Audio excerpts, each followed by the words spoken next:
आदाब। आज की इस वजाहत में हम प्रोग्रामिंग की दुनिया के एक ऐसे राज से पर्दा उठाने वाले हैं जो हर कोडर के लिए जानना जरूरी है। मतलब आज हम बिल्कुल अंडर द हुड जाएंगे और देखेंगे कि पाइथन असल में मेमोरी के अंदर वेरिएबल्स का डेटा कैसे स्टोर करता है।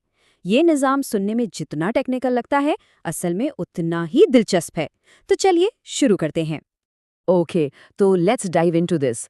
आज इन 5 अहम हिस्सों को कवर किया जाएगा। पहले द वेरिएबल बॉक्स मिथ, फिर अनवेलिंग ऑब्जेक्ट आइडेंटिटीज, उसके बाद द रेफरेंस मैपिंग सिस्टम, चौथे नंबर पर गार्बेज कलेक्शन एक्सप्लेन्ड और आखिर में लिमिट्स ऑफ मेमोरी कैशिंग।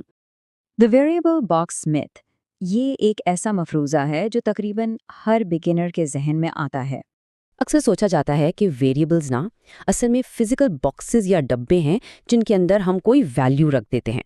मिसाल के तौर पर ए का डब्बा, बी का डब्बा और उनमें 5 रख दिया गया। लेकिन रियलिटी बिल्कुल मुख्तलिफ है। हकीकत में वेरिएबल्स डब्बों की तरह नहीं बल्कि एक रेफरेंस पॉइंटर की तरह काम करते हैं। ये बस मेमोरी में मौजूद उन ऑब्जेक्ट बॉक्सेस की तरफ इशारा कर रहे होते हैं। आगे बढ़ते हैं सेक्शन 2 की तरफ, अनवीलिंग ऑब्जेक्ट आइडेंटिटीज। अब देखते हैं कि ये ऑब्जेक्ट्स अपनी शनाख्त कैसे करवाते हैं। अब यहाँ एक बड़ा ही हैरानकुन ट्विस्ट है। जब पाइथन के बिल्ट इन आइड फंक्शन को इस्तेमाल करते हुए ए और बी दोनों वेरिएबल्स की मेमोरी आइडेंटिटी चेक की जाती है तो नतीजा बिल्कुल सेम आता है। पूरा का पूरा लंबा इंटीजर एड्रेस एक जैसा। खास तौर पर आखिरी 3 हिस्से देखें, 056 दोनों के लिए बिल्कुल यकसां। इसका मतलब है कि ये दोनों वेरिएबल्स एक ही मेमोरी एड्रेस की तरफ पॉइंट कर रहे हैं। तो यहाँ एक बड़ा दिलचस्प टेक्निकल सवाल पैदा होता है। आखिर क्यों दो बिल्कुल मुख्तलिफ वेरिएबल्स एक ही मेमोरी एड्रेस क्यों शेयर कर रहे हैं?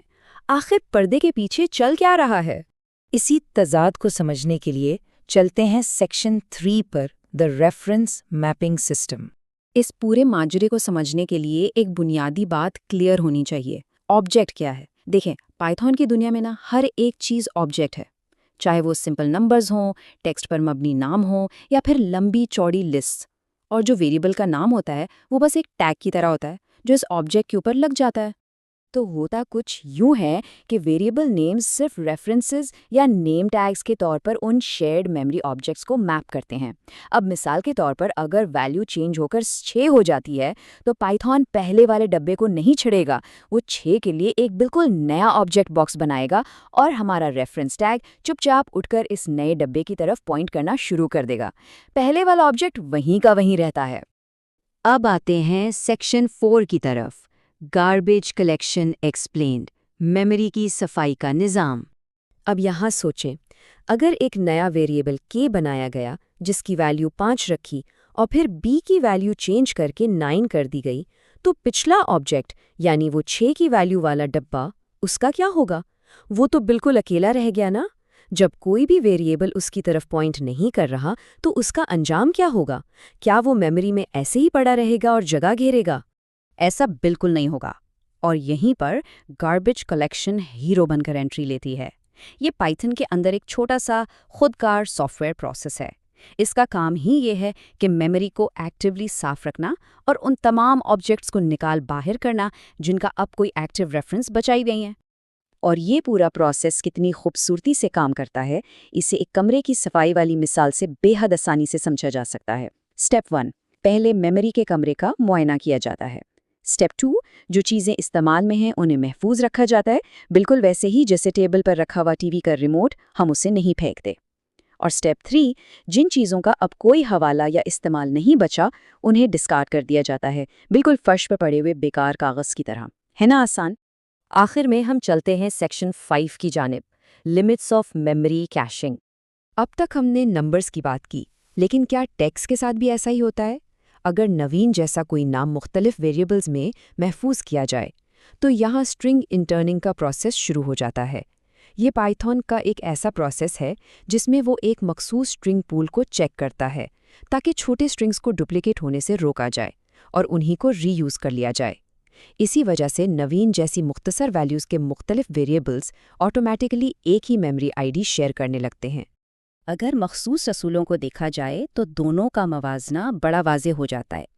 एक तरफ है कैश्ड डेटा, जिसमें छोटे स्ट्रिंग्स जैसे नवीन और छोटे नंबर्स जैसे 5, 6 या 9 आते हैं। दूसरी तरफ नॉट कैश्ड डेटा है, जिसमें लंबी स्ट्रिंग्स जैसे my favourite colour is black या फिर 1000 जैसे बड़े नंबर्स शामिल हैं। इन बड़े डेटा टाइप्स के लिए पाइथन कैशिंग नहीं करता, बल्कि हर बार एक नया ऑब्जेक्ट बनाता है। लेकिन पाइथन ऐसा क्यों करता है? क्योंकि हद से ज़्यादा बड़ी वैल्यूज़ को कैश करना दरअसल महदूद मेमोरी पूल की जगह ज़ाया करने के बराबर है। पाइथन इस मामले में इंतहाई स्मार्ट और ऑप्टिमाइज्ड है। बड़े स्ट्रिंग्स या बड़े नंबर्स आमतौर पर प्रोग्रामिंग में बार बार दोहराए नहीं जाते, इसलिए उन्हें पूल में हर वक्त जमा करके रखने का कोई तुक नहीं बनता। तो आखिर में ये सब समझने के बाद एक निहायत गौर व फिक्र तलब सवाल यहाँ छोड़ा जाता है। क्या मौजूदा कोड पाइथन के इन मख्फी मेमोरी असूलों का पूरी तरह और मौसर तरीके से फ़ायदा उठा रहा है? इस खामोश मेमोरी आर्किटेक्चर को जहन में रखकर कोड लिखना वाकई एक गेम चेंजर साबित हो सकता है। आज की इस दिलचस्प वजाहत में शमूलियत का बेहद शुक्रिया।